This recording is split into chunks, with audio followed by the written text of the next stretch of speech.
Video देखने के लिए मोटिवेशनल कहानियों को सब्सक्राइब, लाइक एंड शेयर कीजिए।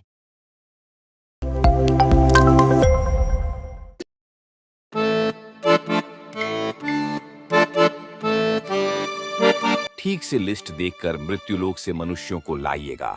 पिछली बार की तरह गड़बड़ मत कर दीजिएगा। गड़बड़ हमसे नहीं, आपसे भी हुई थी। बिना वेरीफाई किए हुए आपने कई आदमियों को स्वर्ग के बदले नरक और नरक जाने वाले आदमियों को स्वर्ग का टिकट अलॉट कर दिया था। कंफ्यूजन। और आपने जो वकील को स्वर्ग भेज दिया था, उसके बाद उसे नरक शिफ्ट कराने में दांतों तले चने चबाने पड़ गए थे। वो तो भला हो एक नरक वाले मोटे क्लाइंट का, जिसके कारण वकील नरक में ट्रांसफर हुआ। वो वकील बोल रहा था कि धंधे के लिए तो वो नरक में भी चला जाएगा। ठीक है बाबा, मेरी ही गलती थी। अब जल्दी से पृथ्वी पर जाइए आप। एक पल भी देरी हुई तो अनर्थ हो जाएगा।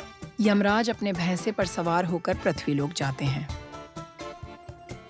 बेटा महेश, ये कवि तो अभी कविता सुना रहा है, लेकिन इसकी अभी अकाल मृत्यु है। आओ, इसे हार्ट अटैक देकर ले चलते हैं यहाँ से। मंच पर विराजमान अतिथिगण एवं श्रोतागण, वीर रस की एक पंक्ति आप लोगों को समर्पित कर रहा हूँ। सुन ले ओ यमराज, चैलेंज करता है तुझे कविराज। आया है तू मुझे लेने आज, मुझे अपने श्रोताओं पर है नाज।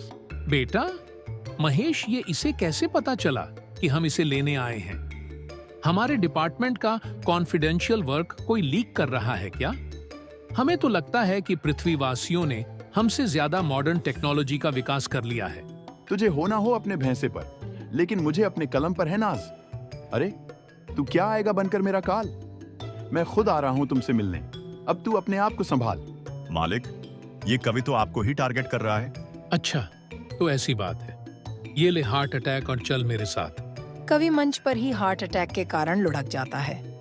यमराज जी उसे लेकर बोरी में डालकर महेश पर लाद देते हैं और दूसरा टारगेट पूरा करने चल देते हैं। दूसरे टारगेट की ओर चलो बेटा महेश। तिनके सा कवि मुझे ही चैलेंज कर रहा था, अब पड़ा है बोरे में। चित्रगुप्त जी से बोलकर इसे नरक में भिजवाऊंगा। देखना तुम। अगला टारगेट लाइफ इंश्योरेंस एजेंट का है। सेठ जी, आप निश्चिंत होकर रहिए। ये प्लान ऐसा है कि आपको यमराज भी कुछ नहीं कर पाएगा। बेटा महेश, ये मुझे समझ में नहीं आता कि ये लोग अपना उल्लू सीधा करने के लिए मेरा ही नाम क्यों लेते हैं। मालिक, इन्हीं लोगों ने आपको बदनाम कर रखा है। शायद इसी कारण आपकी पूजा मृत्युलोक पर नहीं होती। अच्छा, अभी इसे मजा छकाता हूँ। जीवन बीमा का प्लान बेचने वाले अपना बीमा तो करवा लेता। यमराज बीमा एजेंट को भी हेमरेज करवाकर अपने साथ ले लेते हैं। अगला नंबर एक डॉक्टर का रहता है। देखो भाई, तुम्हारे पेशेंट की हालत बहुत ही क्रिटिकल है। अगर 24 घंटे के अंदर ऑपरेशन नहीं हुआ तो यमराज ही इसका मालिक है। लेकिन इसके लिए आपने culture test, HIV test, x ray, CT scan, इतने सारे टेस्ट क्यों लिखवा दिए हैं? क्रिटिकल केस है पेशेंट का। चलिए, अब काउंटर पर जाकर 2 लाख रुपए जमा करवाइए और 7 लाख रुपए का इंतजाम कर लीजिएगा। लेकिन इतना पैसा कहाँ से लाऊंगा? आप एक बार ठीक से चेकअप कर लीजिए प्लीज। मुझे नहीं लगता कि ऑपरेशन की जरूरत होगी। देख रहा है ना बेटा महेश, किस तरह इन लोगों ने मेरा नाम बदनाम कर रखा है। इस डॉक्टर को तो अब एक पल भी जिंदा नहीं छोड़ सकता। यमराज उसे भी अपने साथ ले लेते हैं। लास्ट शमशान से तांत्रिक को लेकर हम यमलोक चल देंगे। इस मुर्दे को मैं आज यमराज से छीन कर लाऊंगा। बक्कड़, चक्कर, चामुंडा, ये लाश अभी तू खड़ा हो जा। गिद्ध, चील, कौवा और बाज, खदेड़ा जाएगा यहाँ से यमराज।